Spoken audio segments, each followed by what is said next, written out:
America एक नए trade war की शुरुआत कर चुका है। डोनाल्ड ट्रंप ने फिर से लगाया टैरिफ। इस बार चाइना ही नहीं बल्कि जापान और साउथ कोरिया जैसे स्ट्रेटेजिक पार्टनर्स भी चपेट में है। हाँ, ये काफी बड़ी खबर है। ये सिर्फ आर्थिक फैसला नहीं है बल्कि इसका असर ग्लोबल जियोपॉलिटिक्स, सप्लाई चेन्स और भारत जैसे देशों की फॉरेन ट्रेड पोजीशनिंग पर भी पड़ेगा। बिल्कुल। Welcome to Civil 360, the only UPSC channel that you can just listen to and stay UPSC ready 24/7।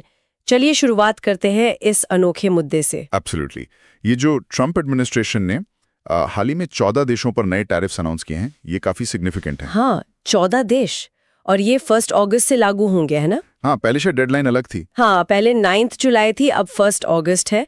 और इसमें देखिए म्यांमार और लाओस जैसे देशों पर तो मतलब 40% तक का हेवी टैरिफ है। 40%? बाप रे। और जो बात सच में चौंकाने वाली है वो ये कि इसमें जापान और साउथ कोरिया जैसे यूएस एलाइज भी शामिल हैं। उन पर 25% टैरिफ लगेगा। अच्छा, एलाइज पर भी? जी हाँ, और थाईलैंड, कैम्बोडिया जैसे देशों पर 36%। तो ये दायरा काफी बड़ा है। और सिर्फ इतना ही नहीं, सुनने में आया है कि ट्रंप एडमिनिस्ट्रेशन ने ये वार्निंग भी दी है कि अगर कोई देश रिटेलिएट करता है तो टैरिफ और भी बढ़ सकते हैं। बिल्कुल। उन्होंने कहा है कि मान लीजिए 40% है तो उस पर 20% और लग सकता है, मतलब 60% तक भी जा सकता है। बाप रे, 60%! तो इसके पीछे का रैशनल क्या है? मतलब अभी क्यों और सहयोगियों को क्यों निशाना बनाया जा रहा है? ओके, तो रैशनल को समझते हैं। देखिए, प्रशासन का जो प्राइमरी आर्ग्यूमेंट है वो ये है कि अमेरिका को दूसरे देशों के लिए एक डंपिंग ग्राउंड बनने से रोकना है। Dumping ground? वो एक इक्वल बर्डन डॉक्ट्रिन की बात कर रहे हैं। इसका मतलब है एसेंशियली कि अगर कोई देश यूएस गुड्स पर टैरिफ लगाता है तो यूएस भी उन पर वैसा ही टैरिफ लगाएगा। अच्छा, मतलब जैसे को तैसा वाला हिसाब। हाँ, कुछ वैसा ही। इसके साथ ही डोमेस्टिक इंडस्ट्रीज, खासतौर पर स्टील और ऑटो सेक्टर, उनको प्रोटेक्ट करना और जॉब्स बचाना भी एक मेजर ऑब्जेक्टिव बताया जा रहा है। मतलब ये सिर्फ प्रोटेक्शनिज्म नहीं बल्कि एक किस्म का ट्रांजैक्शनल अप्रोच है ट्रेड को लेकर। और इसमें वो चाइना +1 वाला एंगल भी है क्या? प्रिसाइसली, बिल्कुल। एक तर्क ये भी दिया जा रहा है कि जो देश चाइना +1 स्ट्रैटेजी से बेनिफिट कर रहे हैं, मतलब जो कंपनीज चाइना से निकलकर इन देशों में जा रही हैं, उससे उन देशों को तो फायदा हो रहा है पर शायद यूएस को नहीं। अच्छा। और फिर जापान और साउथ कोरिया जैसे देशों के साथ जो ट्रेड डेफिसिट है अमेरिका का, वो भी एक बड़ी चिंता बताई जा रही है। तो ये कदम दिखाता है कि यूएस अपनी ट्रेड पॉलिसी को अब सिर्फ चाइना पर फोकस नहीं कर रहा, बल्कि उन सभी देशों पर शिफ्ट कर रहा है जिनसे उसे लगता है कि ट्रेड इम्बैलेंस है, भले ही वो स्ट्रैटेजिक पार्टनर्स क्यों ना हो। तो इसका इमीडिएट इम्पैक्ट किन सेक्टर्स पर पड़ने की उम्मीद है और ये ग्लोबल सप्लाई चेन्स के लिए कितना डिसरप्टिव हो सकता है? देखिए, इम्पैक्ट तो काफी वाइड स्प्रेड हो सकता है। जैसे ऑटो सेक्टर है, उसमें जापानीज और कोरियन कार्स जैसे टोयोटा, होंडा, ये महंगी हो सकती हैं। हाँ, ये तो बड़ी गाड़ियां हैं। बिल्कुल। फिर इलेक्ट्रॉनिक्स में साउथ ईस्ट एशिया से जो क्रिटिकल कंपोनेंट्स आते हैं जैसे आईफोन चिप्स या हार्ड ड्राइव्स, उनकी कॉस्ट बढ़ सकती है। ओह, इलेक्ट्रॉनिक्स भी? हाँ। अपैरल सेक्टर जो बांग्लादेश, कैम्बोडिया, म्यांमार जैसे देशों से इंपोर्ट पर बहुत निर्भर है, वो भी हिट होगा। कपड़े महंगे हो सकते हैं। और फिर दूसरी कमोडिटीज भी हैं जैसे इंडोनेशिया से कोयला या साउथ अफ्रीका से मेटल्स, ये सब भी चपेट में हैं। तो ये टैरिफ्स सिर्फ कंज्यूमर प्राइसेस ही नहीं बढ़ाएंगे बल्कि ग्लोबल सप्लाई चेन्स को सीरियसली डिस्टर्ब कर सकते हैं। और वो तो जैसा आपने कहा पहले से ही थोड़ी फ्रैजाइल हैं। हाँ बिल्कुल, यूपीएससी एस्पिरेंट्स के लिए यहीं पे टैरिफ का जो बेसिक कॉन्सेप्ट है उसको समझना जरूरी हो जाता है। हाँ। क्या हम उसे जल्दी से रिकैप कर सकते हैं? श्योर, बिल्कुल। टैरिफ आसान शब्दों में कहें तो एक टैक्स है जो इंपोर्टेड गुड्स पर लगाया जाता है। ठीक है। इसके 2 मेन टाइप्स होते हैं। एक होता है स्पेसिफिक टैरिफ जो पर यूनिट फिक्स्ड फी होता है जैसे $100 पर टन, और दूसरा है एड वैलोरम टैरिफ जो आइटम की वैल्यू का परसेंटेज होता है जैसे 5% ऑफ वैल्यू। अच्छा, स्पेसिफिक और एड वैलोरम। और सरकारें इन्हें कई कारणों से लगाती हैं जैसे रेवेन्यू जनरेट करना, डोमेस्टिक इंडस्ट्री को प्रोटेक्शन देना, कंज्यूमर्स को अनसेफ प्रोडक्ट से बचाना, या फिर कभी-कभी फॉरेन पॉलिसी ऑब्जेक्टिव्स अचीव करने के लिए भी। लेकिन टैरिफ्स के डाउनसाइड्स भी तो होते हैं, है ना? जैसे इनएफिशिएंसी या फिर ट्रेड वॉर्स। एग्जैक्टली, बिल्कुल सही कहा। टैरिफ्स से डोमेस्टिक इंडस्ट्रीज कम एफिशिएंट और इनोवेटिव बन सकती हैं क्योंकि बाहर से कंपटीशन कम हो जाता है।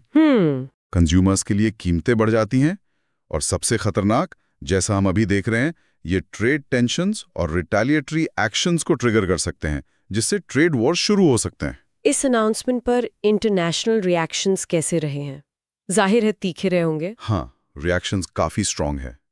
जापान ने तो डीप रिग्रेट जताया है और कहा है कि वो म्यूचुअली बेनिफिशियल आउटकम ढूंढने की कोशिश करेंगे। साउथ कोरिया ने यूएस के साथ अर्जेंट बायलैटरल मीटिंग रिक्वेस्ट की है। अच्छा, मीटिंग मांगी है। जी।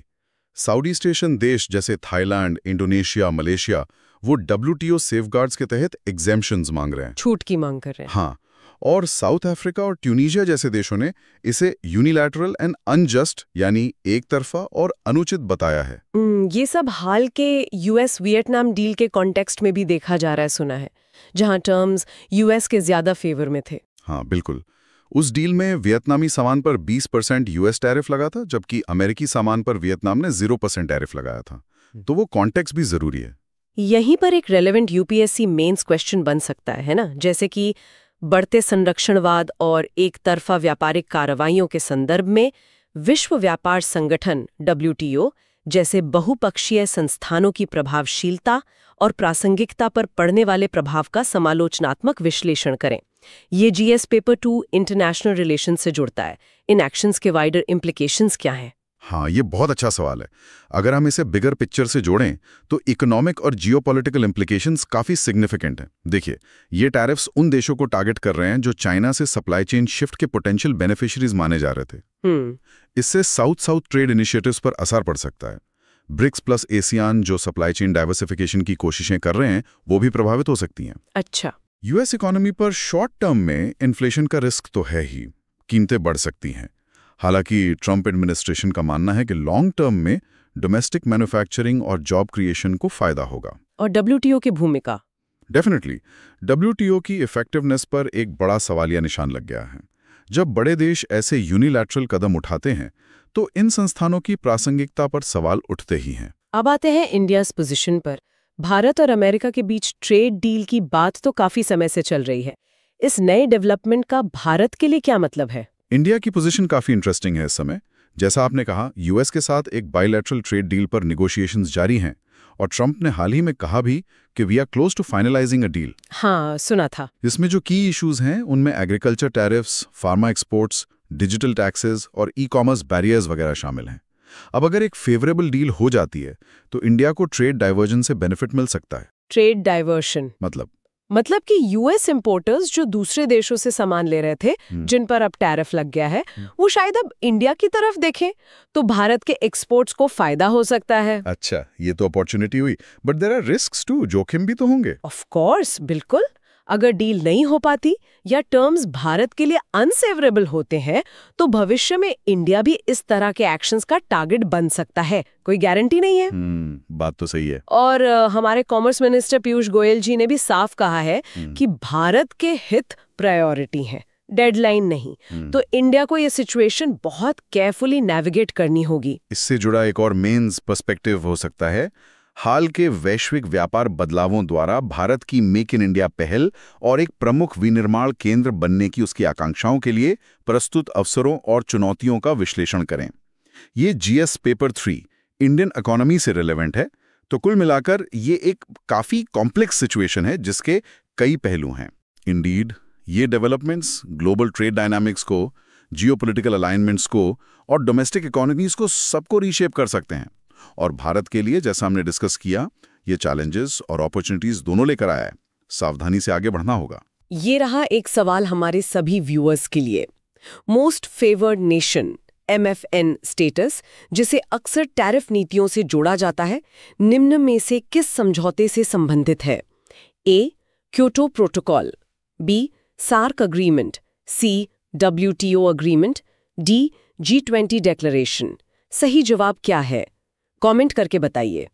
अगर आपको ये एनालिसिस पसंद आया तो वीडियो को लाइक करें, दूसरों तक शेयर करें और ऐसे ही कंटेंट के लिए सब्सक्राइब करें civil 360, the only UPSC channel you can just listen to and stay UPSC ready 24/7।